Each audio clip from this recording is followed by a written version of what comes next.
ప్రభునందు నాకు అత్యంత ప్రియమైనటువంటి వాళ్ళారా, మన ప్రభువును రక్షకునేటువంటి యేసుక్రీస్తు వారి యొక్క శుభనామంలో మీ అందరికీ నా హృదయపూర్వకమైన శుభములు వందనములు తెలియజేస్తున్నాను.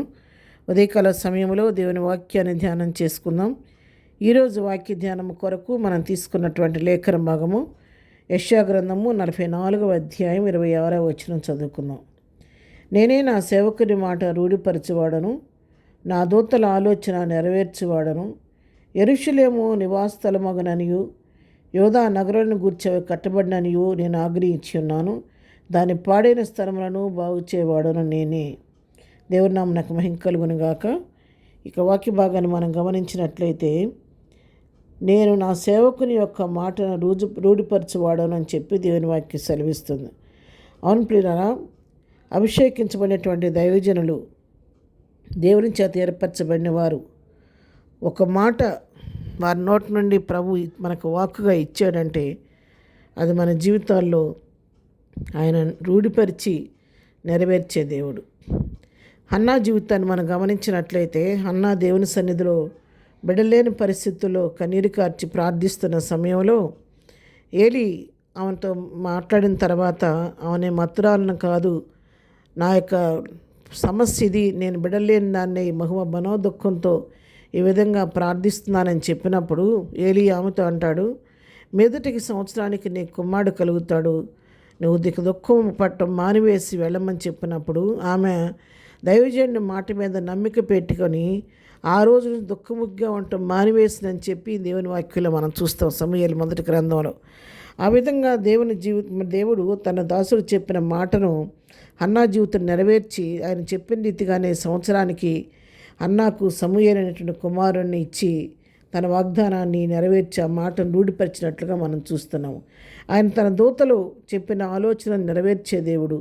యెరూషలేము విషయంలో నువ్వు యెరూషలేము పాడైపోయినప్పుడు నివాసస్థలంగా కట్టబడతామని, యోధా నగరాన్ని కూర్చోవి కట్టబడినని నేను ఆగ్రహించానని చెప్పి దాని పాడైన స్థలములు నేను బాగు చేయవాడనని ఆయన ఇక్కడ వాగ్దానం చేస్తున్నాడు. ఆ వాగ్దానాన్ని కూడా నెరవేర్చాడు. ఎలాగంటే నెహెమ్యా గ్రంథంలో మనం చూసినట్లయితే యెరూషలేము యొక్క పరిస్థితి నెహెమ్యా విన్నప్పుడు, యెరూషలేము గుమ్మాలన్నీ కూడా పాడైపోయినవని, అవన్నీ కూడా గుమ్మాలన్నీ అగ్నితో కాల్చబడిన సంగతి విని మనోదుఃఖంతో ఎంతో విచారంతో ఉపవాసం ఉండి ప్రార్థిస్తూ ఉన్నప్పుడు రాజు అడుగుతున్నాడు నెహెమ్యాను, నువ్వెందుకు, నీకేం వ్యాధి లేదు కదా, ఎందుకు నువ్వు అలాగ ఉన్నావు, ఎంత విచారంగా ఉన్నావు ఏంటంటే, నా పితరుల సమాధులు ఉండే పట్టణము పాడైపోగా నాకు సంతోషం ఎలాగుంటుంది, నేను దుఃఖంతో ఉన్నానని చెప్పినప్పుడు ఆ యెరూషలేము యొక్క విషయాన్ని రాజుకు విన్నవించుకొని పర్మిషన్ తీసుకొని వెళ్ళి నెహెమ్యా పూనుకొని యెరూషలేము యొక్క ప్రాకారాలు తిరిగి కట్టినట్టుగా మనం చూస్తూ ఉన్నాం.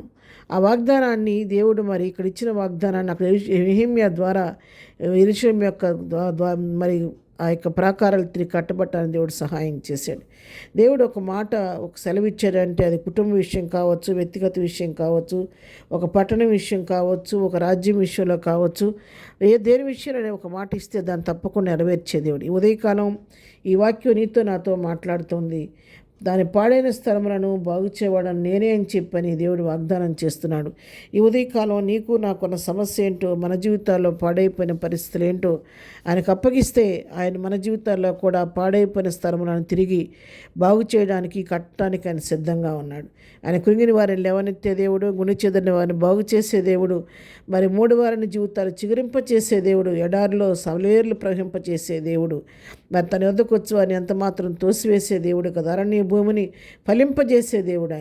ఆయనకు అసాధ్యమైనంతో ఏది లేదు. కాబట్టి ఉదయకాలం నీకున్న పరిస్థితి ఏదైనా సరే, అనారోగ్య పరిస్థితి కావచ్చు, ఆర్థిక పరిస్థితి కావచ్చు, అసమాధాన పరిస్థితి కావచ్చు, కుటుంబ పరిస్థితి కావచ్చు, ఏ పరిస్థితిలో నువ్వు చితికిపోయి పాడైపోయిన పరిస్థితిలో ఉండి నిరాశతో ఉన్నావు, నీ పరిస్థితిని ఉదయకాలం విశ్వాసంతో దేవునికి అప్పగిస్తే ఆయన నీ పక్షంగా ఉండి నీ పాడైపోయిన పరిస్థితి మళ్ళీ సరిచేసి నీ నోటి నవ్వు కలిగజేయబోతున్నాడు. ప్రార్థన. ప్రేమ కలిగిన తండ్రి, ఉదయకాలం మాకు ఇచ్చినటువంటి ఈ యొక్క శ్రేష్టమైన వాగ్దానం బట్టి నీ కొందనాలు తండ్రి. మా జీవితాల్లో కూడా ఈ దినం వాక్యం వినబడలో ఎవరి జీవితాల్లో ఏ సమస్యలతో ఉన్నారో, ఏ పాడైపోయిన పరిస్థితుల్లో వారు కృంగిస్తున్నారు ఎరిగిన దేవుడు కాబట్టి, ప్రతి వారి హృదయ స్థితిని ఎరిగిన దేవుడు కాబట్టి, ప్రతి వారి యొక్క జీవితాలను తిరిగి కట్టండి. వారి పాడైపోయిన పరిస్థితుల్లో మీరు పనిపుచ్చుకొని ఆయన వాటిని సరిచేసి మరలా వారి జీవితాల్లో ఆనంద సంతోషాలు, వారి కోల్పోయిన ఆరోగ్య పరిస్థితుల్లో మళ్ళా నూతనమైన యవన బలము ఆరోగ్యం ప్రతి వారికి దయచేసి ఏ స్థితిలో పడిపోయారో ఆ స్థితిలో వారిని మీరు లేవనెత్తి మా నోటి నౌకలు చేయవలసిందిగా ప్రార్థిస్తున్నాను. ఇద్దరు మేము చేయి పనిపాట్లు రాకపోకలు తోడుగుండండి. ఇద్దరు బర్త్డే మ్యారేజ్ చేసుకుని బిడ్డలను దీవించి ఆశీర్వదించండి. ఎవరికే సమస్య ఉన్నా మీ నామలో తీర్చమని యేసునామములో ప్రార్థించడి పొందుకొని ఉన్నాము తండ్రి. ఆమెన్. ప్రభు కృప సదాకాలం మనందరికీ తోడై ఉండి నడిపించునుగాక. ఆమెన్.